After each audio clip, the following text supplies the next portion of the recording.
Nvidia has just launched their GTX 1060 graphics card, based of course on the Pascal architecture, which we've already seen with the GTX 1080 and 1070. With claims of GTX 980 beating performance at less power than AMD's RX 480, Nvidia are surely setting expectations very high. And now with a bunch of reviews done, we can see just how close to the mark that they came. So let's start by looking at the benchmarks. Right, so first up is Guru 3D. All the benchmarks I'm going to use are 1080p. The GTX 1060 is a 1080p card. If you're on a higher resolution, you're going to have to look at the GTX 1070, the GTX 1080. Now looking at the benchmarks, the 1060 appears to win some and lose some against both the GTX 980 and the RX 480. Overall though, it appears to slightly beat out the RX 480, while just falling slightly behind the GTX 980, and this is a pattern that we will see repeated throughout the reviews and benchmarks. For me, the interesting thing is Doom benchmarked on OpenGL. Now obviously Doom's been making headlines because of its Vulkan implementation, and yet many in the tech press still decided to bench using OpenGL. This is something I'm going to talk about later, but you'll soon see why this is an issue. And here is why. Over at TechSpot, they have benchmarked Doom on OpenGL and on Vulkan, and we can quite clearly see the massive swing, just as I had predicted in my last video. You've got the GTX 1060 leading by around 20% in OpenGL, which swings over to a 20% lead for the RX 480 on Vulkan. Away over at the left, in Overwatch, which is a very popular game, we do continue to see this large lead for the Nvidia cards. This is a big problem for AMD, and if Overwatch is your main game, and with over 10 million accounts, it is for very many people, then it's certainly worth considering the 1060 over the RX 480 simply for this. Otherwise, once again, we can see that the GTX 980 is just that little bit ahead of the 1060, which on average is once again just that little bit ahead of the RX 480. And we've got a similar story over at Tom's Hardware, except this time the RX 480 is even further behind. I don't really understand many of the game choices in this benchmark suite, but over at Tom's, the GTX 1060 had its biggest win overall against the RX 480. Now over at PC World, things start to even up a bit. I've included the best results for Hitman and also Ashes of the Singularity. Basically speaking, this is how it should be. In a game like Ashes, where Nvidia is slightly better at DX11, I've counted the DX11 score. And if AMD is better at DX12, I've counted the DX12 score. That's what seems to make most sense. It's the same with Hitman. The 1060 puts up a pretty decent fight against the GTX 980 here, and overall at PC World we saw the closest battle between the three cards. Moving over to Hexus, the GTX 980 continues to win, with the 1060 once again that little bit further ahead of the RX 480, except for the DirectX 12 games like Hitman, Total War Warhammer. Once again at Hexus, you've got Doom on OpenGL. Now, I've included the hard OCP benchmarks simply because they were one of the very few sites using Doom on Vulkan. With so many others benching Doom on OpenGL, I really felt that it had to be included, because for me, this big loss for the 1060 is something that people need to know about before buying this card. Again, the 1060 suffers a pretty bad loss in Hitman, and over at H, things are a little bit closer in Rise of the Tomb Raider and Witcher 3. In many game benchmarks over at Computer Base, they found the GTX 1060 was equal to the reference GTX 980 and 6% ahead of the RX 480. Over at Hardware Canucks, the 1060 won by 12%, which is a pretty large lead in DX11 1080p. However, in DX12 1080p, it had a small loss of 3%. So with all of that coverage, just how much faster is the GTX 1060 compared to the RX 480? Well, here's your answer. Away over at the right, we can see the total of 5.7% faster over all of these benchmark sites. Only hard OCP found the AMD card faster, and the big lead over at Tom's Hardware came down to the curious game choices. Overall though, I would say that 6% looks about right, but for me, we need to take a closer look at how these numbers came about, because I do not remember a time when I have been less impressed by the tech press on a graphics card launch. I'm going to start with a simple one, Doom. Why did so many reviews include Doom with OpenGL and not Vulkan? Hardware Canucks, who have got a very nice looking benchmark suite otherwise, they benchmark all the DX12 games. This stuff is relevant to us. They've also included the DX12 totals at the end. They have included performance per dollar charts. And they have mentioned that in DX12 the wheels fall off the card. This is all relevant information. But these numbers of 12%, and minus 3% would look an awful lot different had the 1060 not had a 20% lead in Doom and instead had the 20% loss, which by now we know is the case under Vulkan. Hexus, Doom, once again around a 20% lead for the 1060 because they've tested using OpenGL. Guru 3D, OpenGL Doom, and yet another lead for the 1060. I especially have an issue with Guru 3D because 8 days previously they benchmarked Doom on Vulkan. Now, to be fair, it wasn't all the cards that were benchmarked, however they clearly know what the story is here. And here's the thing, the OpenGL version of Doom is just bad news for everybody.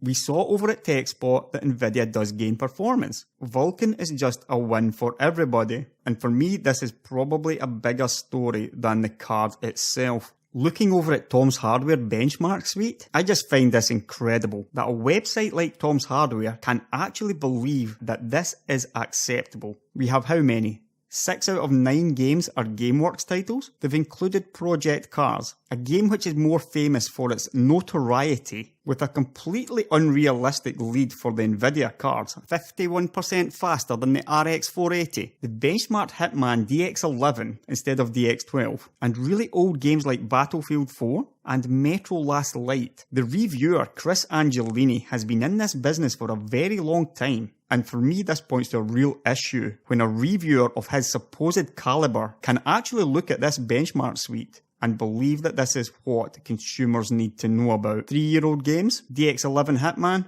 Project Cars. For me, these guys are just not doing their job properly. So if you actually look at this 5.7% faster total, you can throw out the outliers like Tom's and Hard OCP, brings it around about 5%, but then you need to consider that Hardware Canucks, Hexus, Guru 3D have all included Doom on OpenGL instead of Vulkan, while TechSpot included both versions in the results. And what it realistically means is there is very, very little difference indeed between the GTX 1060 and the RX 480. The 1060 has a little bit of a lead overall, you can clearly see it in the benchmarks, but we are talking low single digit percentages. Generally speaking, it wins more in older games. As you might expect, it performs fairly well in GameWorks titles, but almost everywhere found the same story in DX12, with the RX 480 having a small lead in most of the titles. Right, so that's performance. What about power consumption? Well, over at ComputerBase, they tested power consumption during 4 games: Anno 2205, Fallout 4,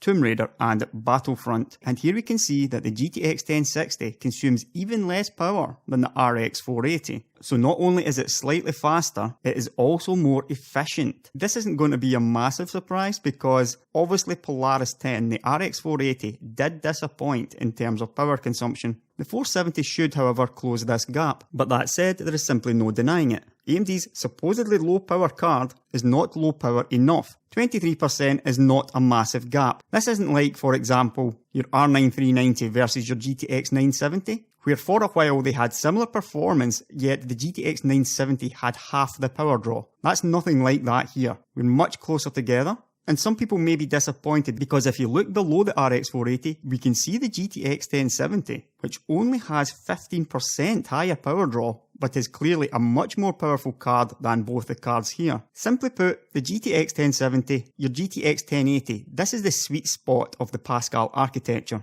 and Nvidia should be congratulated on a very power efficient architecture. With that said, we are talking 8GB of VRAM against 6GB of VRAM, but more importantly is the 256-bit memory bus on the RX 480. Memory buses do consume an awful lot of energy, and the 192-bit memory bus on the GTX 1060 is one of the main reasons why the 1060 is so much more efficient. But it's all about trade-offs. This 192-bit memory bus and the 6GB of VRAM is one of the reasons why the RX 480 is likely to overtake the GTX 1060 in performance over the next year or two, especially when you consider that DX12 and Vulkan games will be the norm. Now, we have been comparing reference cards, Nvidia's Founders Edition 1060 versus the reference RX 480. However, custom versions will be available very soon. Over at ComputerBase again, their Founders Edition card had an average boost around 1840 MHz, which is quite a bit over the base. Their RX 480 on the other hand had an average of 1197 MHz, so that's quite a gap in megahertz. What this really means is,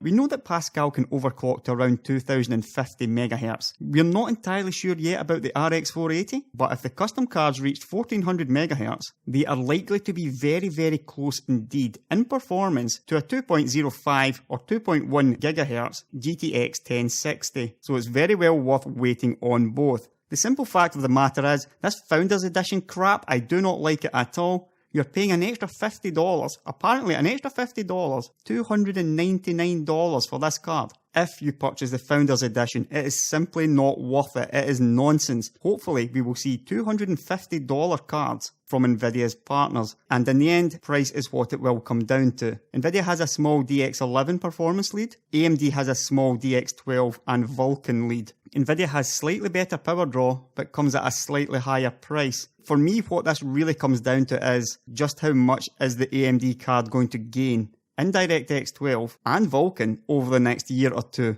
You already know what I think about this, and that's why I personally would go for the RX 480. I do not expect it to be another massive swing like we've seen with previous Nvidia generations. I do, however, believe there will be a swing, and the RX 480 will prove to be the better buy in the long run because of the next generation APIs like DX12 and Vulkan, because of the larger memory bus, but maybe more importantly is actually the 8GB of RAM versus the 6GB. The simple fact of the matter is there are a lot of cards out there now with 8GB of VRAM as standard, and there's going to be more in future as well as we move on to HBM2. AMD has a big incentive to add ultra options for 8GB of VRAM simply because the GTX 1060 will not be capable of doing it. Make no mistake about it, AMD will do this. Even though both cards can barely make use of 8GB of VRAM, AMD has the incentive to convince developers that they need to be doing it. And it's highly unlikely that Nvidia will disagree because they also want people to upgrade to 1070s and 1080s. So for me altogether, the 8GB of VRAM is a smart option, but we shall see. To be frank, we shouldn't even be having this discussion because the RX 480 should have been a lot faster, especially in DX12 games. The good thing about that, however, is we now have almost GTX 980 equaling performance around the $200 to $250 mark. So no matter which one of these cards you choose, you are getting incredible performance for the money you are spending. I feel that both cards should be around $200 as I consider both effectively on equal terms. The last thing I'm going to talk about, no SLI bridge on the 1060. Obviously the RX 480 does, and you also need to consider the impact of FreeSync against G-Sync. It's just these little things that make the RX 480 the better